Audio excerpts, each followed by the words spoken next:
and welcome to the Dietitian Stable. I'm your host, Joy, and today I have a personal trainer, JJ Gatesman. Welcome, JJ. Let's dive into it. Hi. Hi, how are you today?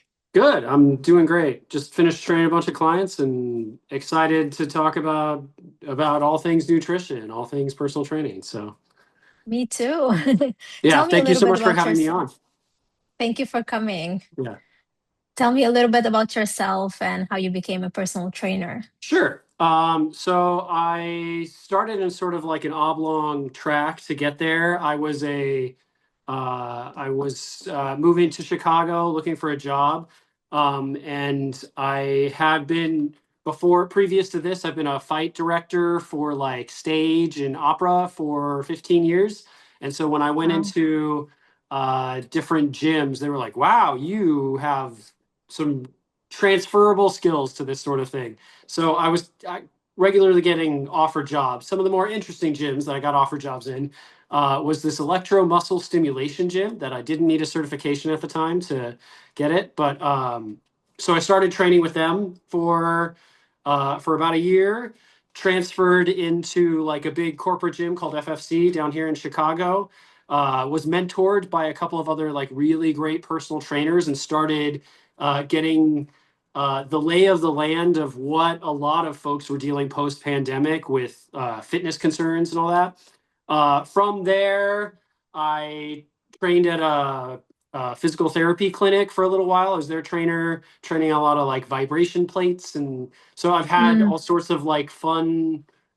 Yeah, I guess fun. Like I've been sort of on the front of training with all the new technologies that have been coming out and become popular. And now, most recently, I trained down in a corporate center down in the Loop, where I do nutrition counseling and personal training for business folks. So it's cool that's because so, yeah, it comes with a paycheck, so it's great.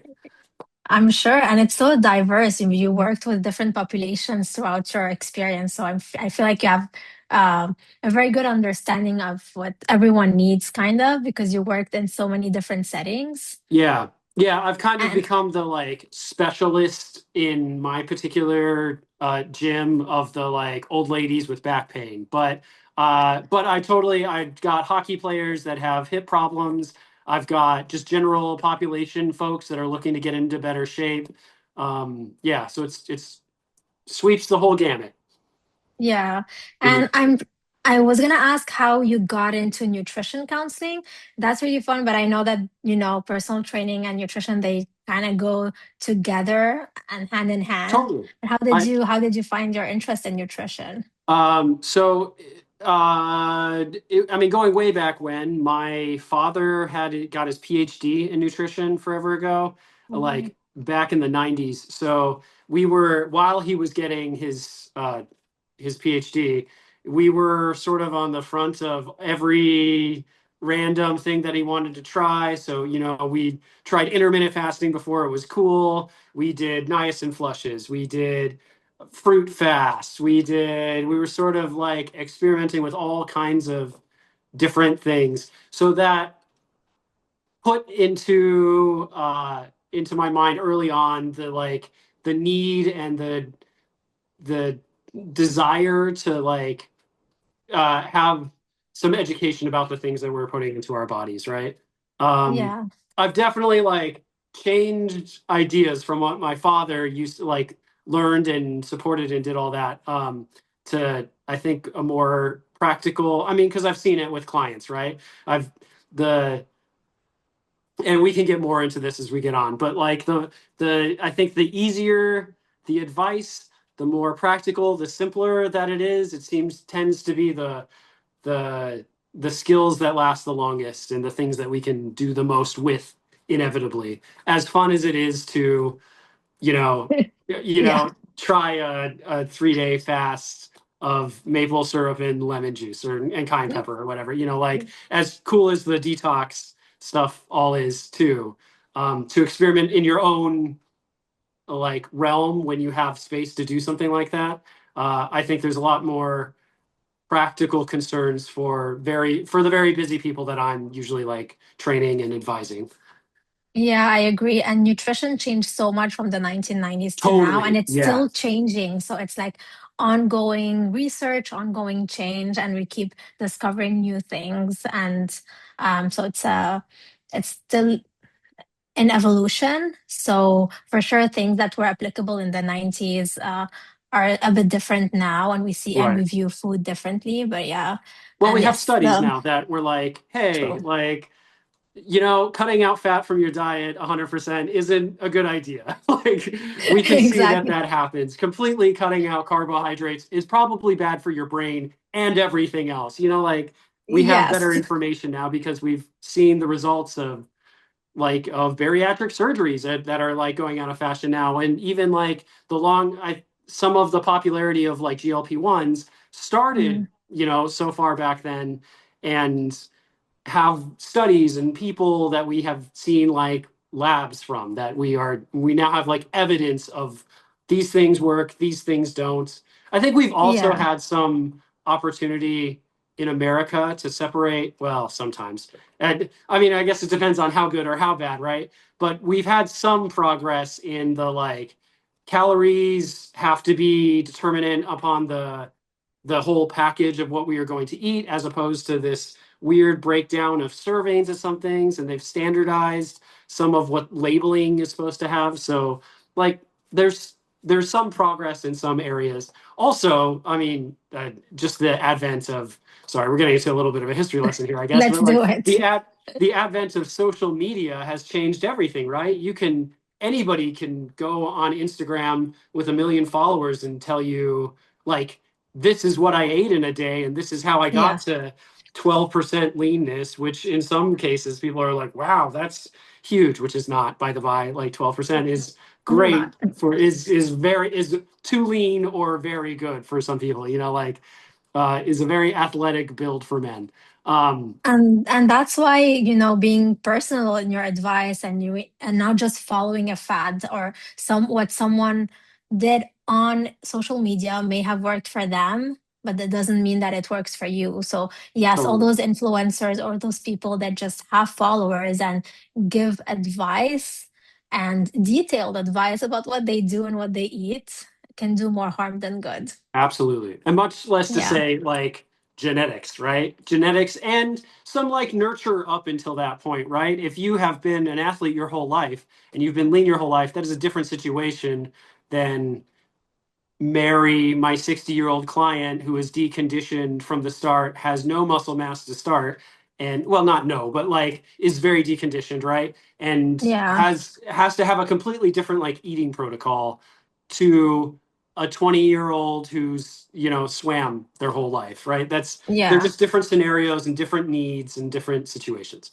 For sure. So we need to meet them where they are in terms of their eating, but also in terms of exercise. They're not going to be doing the same regimen with a 20-year-old who's been swimming all their life and with Mary who's deconditioned and just Totally. needs smaller, more achievable goals for her. Absolutely. Yeah. Yeah. And I like, I mean, that is such an important thing, right? Small, achievable goals, right? I think so much Yes. of what I've discovered, you know, like, especially when my father was like getting his PhD, I thought nutrition counseling was for movie stars and professional athletes and, you know, like folks like folks with like celiac disease or something like that, like people that have really specific nutritional needs. But I'm finding what like is most important and what a lot of like my certification with precision nutrition was all about is like meeting general populace folks and building skills, like thinking about eating as building a set of skills that are going to help you navigate a grocery store or help you navigate um, like eating timings, that sort of thing. Like those are so much more important than I don't know, trying a 30-day like super like really extreme caloric deficit diet, right? That's going to get you Definitely. yeah, much leaner, but it's all a temporary sort of situation because the second you go back to eating how you, in fact, like the idea of a diet, right, which I'm sure you've talked about with folks, is such a strange idea, is a hard thing to do. You don't want to do anything temporary. We want to be like building lifestyle skills for the rest of our lives. I And that is, agree. And yeah, sorry, go ahead. I was just going to say, and it's so hard because some people think, that if I do this diet for 30 days and I'm, I'm going to be on it. I have the willpower. And they do this for 30 days. They were just following something that is not, that doesn't fit into their lifestyle. Yeah, So you're right. As soon as those 30 days are done, they're going to go back to their normal skills, their normal routine, their normal eating, and they're going to gain the weight back, yeah, and feel even more discouraged because they're like, okay, it worked, but now it's not working anymore. I need to find something else, and then they go to another fad diet but different, and that's totally. just repeating the cycle instead of working on building skills like you said. Totally. I'll give you an example from somebody that I train if that's appropriate. His name is Steve. That's not his real name, but that's what we'll call him for this purpose, Good. right? So Steve uh, was a weight loss candidate, came to me deconditioned, didn't have any major pains, nothing like that. So he was training with me for about a year before he was like, "Look, I really want to get my weight in check."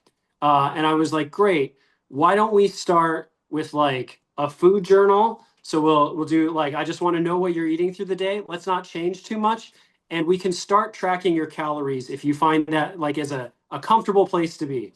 Um, he was very aggressive in what he wanted to do and started setting himself for like a caloric deficit from the food tracking, which I didn't tell him to do. Mm, I told him just track, don't change anything yet.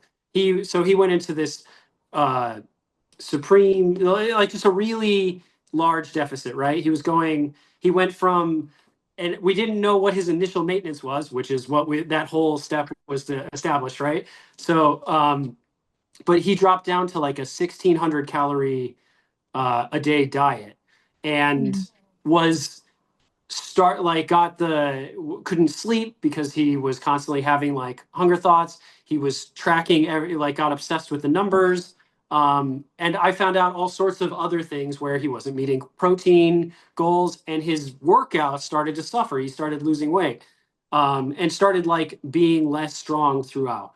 So I am very careful about recommending certain things now because um, I feel like I constantly have the problem with my clients, especially because my clients are all successful business people, right? So they're all Mm-hmm. ambitious in the things that they're doing.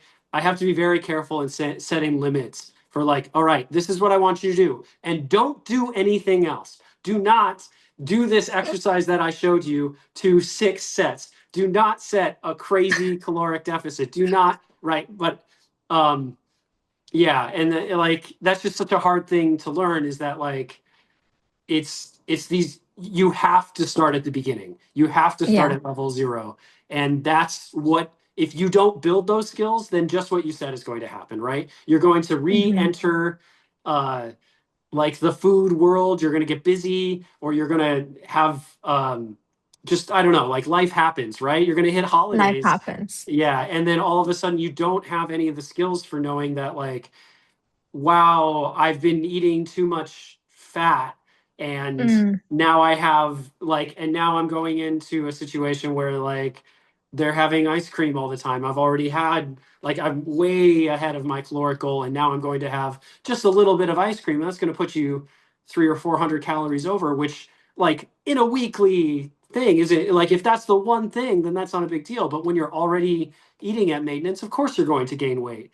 But then you like, Yeah. then the whole narrative of like telling, sorry, I'm really going off on this, but like, and then the whole narrative of uh like telling yourself like, I eat healthy all the time and nothing ever works. My metabolism, I hear that all the time. My metabolism is broken. Oh yeah. Exercise doesn't work for me or whatever. And like, it's really just a series of like small mistakes. It's really like a lack of skill of not being able to realize that um the difference between eating a plate of roasted vegetables versus a plate of I don't know, versus one brownie. Like that one Mm-hmm. of those things has significantly more calories than the other one. And there might both be appropriate in different instances, right? Not all of my clients are clients that are looking for weight loss, right? Some of them aren't eating enough. And in that case, like having something that's really calorically dense in one go, like a brownie, might be like the best option for them. Exactly. Yeah, but And yeah, I I feel mean, like, I feel like I'm preaching to the choir here, right? This is totally stuff that I'm sure you go over with your clients as well. oh yeah, definitely. And we're on the same page where, we feel like people are just telling us, my metabolism slowed down. Yeah, I everything I try is not working. But sometimes, when you start working with that person, you realize that it's just like the small thing that was missing, or something that they didn't notice that they've been doing, every day. But you don't notice it until you start talking about, what you're eating, what you're doing, the type of activity levels and everything. yeah. And To go off on another story, if that's okay, if we have yes. time. Yeah. So I had another client. We'll call her Gladys. That is not her name. I told Gladys, hey, I eat overnight oats every morning. That's how I just like to. It's easy for me to pack because I open a gym most mornings. So it's an easy thing for me to prep 3 days in a row and do that. And she's like, great, I'm going to start eating overnight oats too.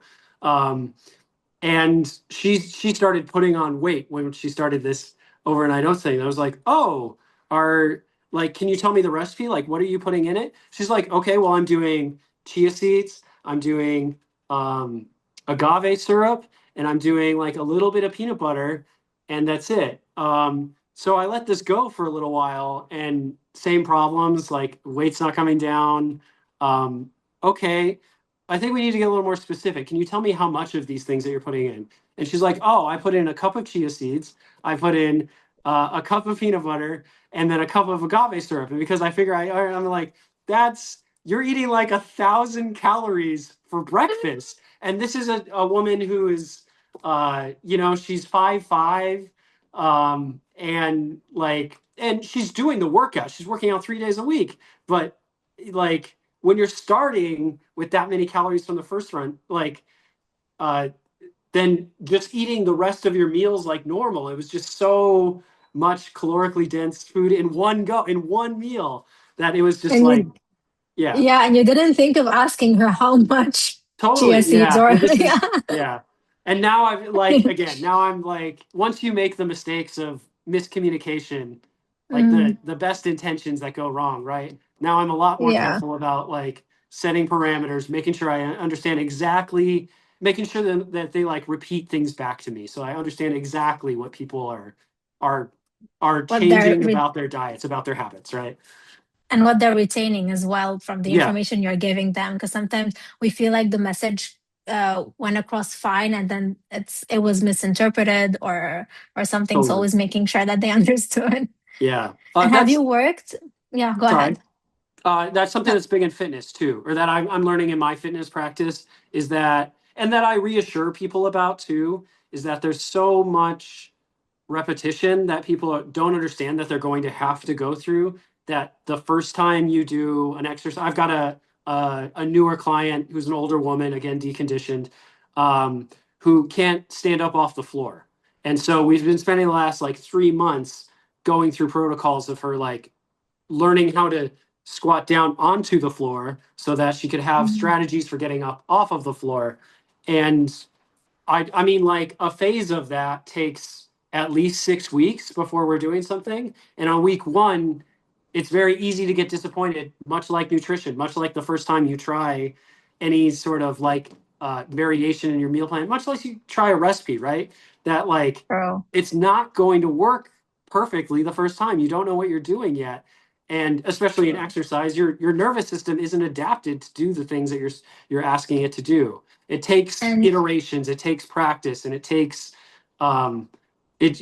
You have to be able to be consistent enough, or to have people around you to coach you through those hard spots, to like get past the obstacles, get past definitely. the part where I suck at it, right? Like, And also, let's explain a little bit what decondition mean, because we did sure. mention deconditioning several points throughout our talk, so that people who are Totally. not really. So deconditioned, the way that I'm using it at least is I'm usually talking about somebody who hasn't exercised in a long time. It could be years, it could be months. But for whatever reason, they they have a poor fat mass to lean tissue ratio usually as well.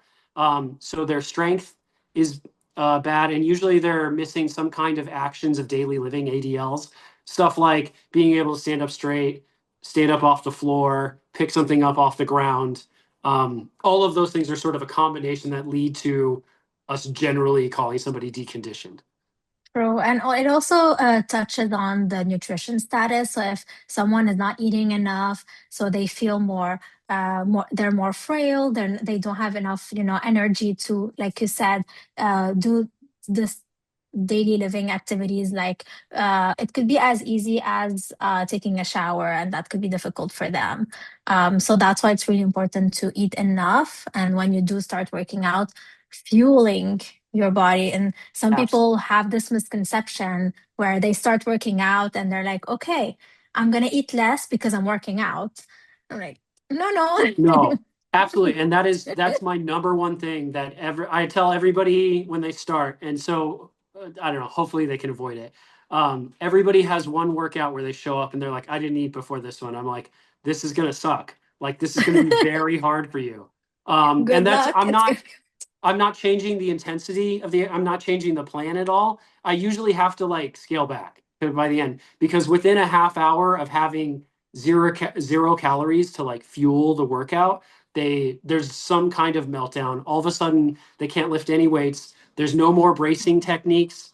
And like I've had people get lightheaded and need to like actually sit down and completely stop entirely, especially when it's people Yeah. who aren't used to a certain type of intensity. But if, and I'll say that like 90% of what I'm coaching is strength training specifically. Hmm. So we're literally talking about moving against resistance and activities that are going to activate your fast twitch muscle fibers, right? So that you're going to use the glycogen stores that are in your muscles. And if you have no glycogen stores in your muscles, then that's when you start to break down. So I'm starting to get folks building up certain, like being very specific about what their preparatory meal is before a workout. I usually recommend something like a piece of peanut butter toast or some rice. You can do a salad if there's enough, like if it's big enough, right? But some sort of um, and what I'm learning anecdotally, so take this for like an easy number that you can use, is that you need um, about your body weight measurement in carbohydrates in calories. So what I mean by that, if I'm 200 pounds, I want you to eat about 200 calories worth of carbohydrates before you come into the workout. If you're 150 pounds, 150 calories, right? Which usually turns into Okay. like a protein bar or a snack or like a piece of toast, right? With a little bit extra with Yeah. like strawberries or something on it, right?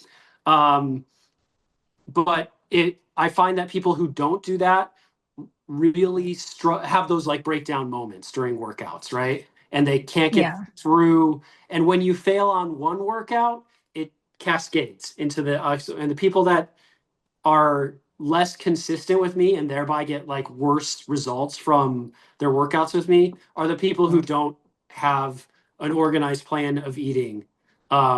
Which, like I said, it just kind of like snowballs into like, well, then you're always getting a bad workout.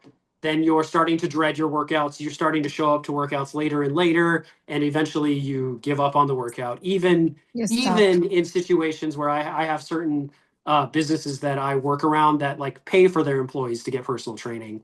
And even those folks that are given every opportunity, it's in your place of work, they're paying for it, they have hired me specifically to make sure that everything goes right. If you can't get your nutrition behind it and your recovery techniques, which is part of that, right? Your sleep, Oh, your yeah. hydration, um, then it doesn't matter that somebody's giving it to you. You you still won't be able to like get to the finish line in any sort of like long-term situation. And it's very discouraging because they feel like they can't work out, and Totally. that exercise is not for them. They're not cut out for this. And it's just because they're not fueling their body before the workout, and they're not fueling their body after the workout Yeah. for muscle recovery. So they just feel more tired, more weak. And, they just feel like it's more effort. And And when you start building skills and eating enough, and fueling your body, that's when the workouts are going to make you feel better and you're going to become stronger and uh, depending on your goals, more flexible, Yeah. Yeah, just totally. feel good overall. Yeah. I also have the problem sometimes of like not just folks not eating before a workout, but not eating through, just like you said, not fueling themselves after the workout, not eating Yeah. throughout the day. So their day of eating might look like something like I get up and I have a cup of coffee, I drive to work and I have like some peaches or something. I go and work out with you. I don't eat. I skip lunch. And then I get home and I am so hungry by the end of the day that I have, hamburgers and French fries and a shake, and then I have like some chips or something to end the day and a little bit of chocolate. And you're like, holy cow, you like you. No wonder you ate those things because you went this whole day with like zero anything to like power you through it, and Yeah. and then you go to bed full, then you don't sleep well, and then the problems continue, right? And The then cycle repeats. yeah, Yeah, just like you said, and then people are like, I'm broken, and it's like it's you're not broken. There's just like some habits would that take some practice. It's not to say that they're easy, right? They're simple. They're simple to understand. You should be eating throughout the day, right? You can't go too many hours with too much, like your brain uses energy in addition to any yeah, sort of like physical activity, right? You can't not fill your body and not expect to be desperate by the end of the day when you haven't taken care of yourself the whole rest of the day. It's yeah. for sure. Hmm. And I feel like sometimes people need that, that accountability and that help from dietitians or from personal trainers. Absolutely. From your experience, have you worked, in a team where there's dietitians also, where you work hand in hand with dietitians, or Yeah. uh, Yeah, I've had folks start with dietitians. I will say that it's a different the people that have been successful with them are people that have formed a relationship with those dietitians and yeah, see them regularly. Like consistency is always king, right? true. Um, Folks that have like, oh, I'll talk to them and have a little like I'll have them look at my grocery list or whatever. Like they're looking for like a one-off situation, which is also true of personal trainers, right? The people that come to me Hmm. and say like, just show me the 6 machines that I need to use and I'll take care of it from here are people who will not be back at the gym in a month. And the people that see me every day and ask me specifically for nutrition coaching are the people that train with me 3 days a week, right? And are checking True. in and are often using meal services that measure out their macros. They're doing multiple things. They're not just Mm. using me as one point of contact and just using our dietitian as one point of contact. But it's Yeah. people that like see those folks weekly, have a weekly check-in. Um, that yeah, and they build those skills over time with a professional Mm. that do the best. I did that. I was working, that was a while back, but I really enjoyed it. I was a dietitian at a gym. So Oh I was working with personal trainers as well and with clients. And it was really, really fun to have that interaction because uh, we really combined both, making sure that they're fueling enough and working me and the personal trainer to help that person, that client. So it was really interesting to yeah, see and to work together.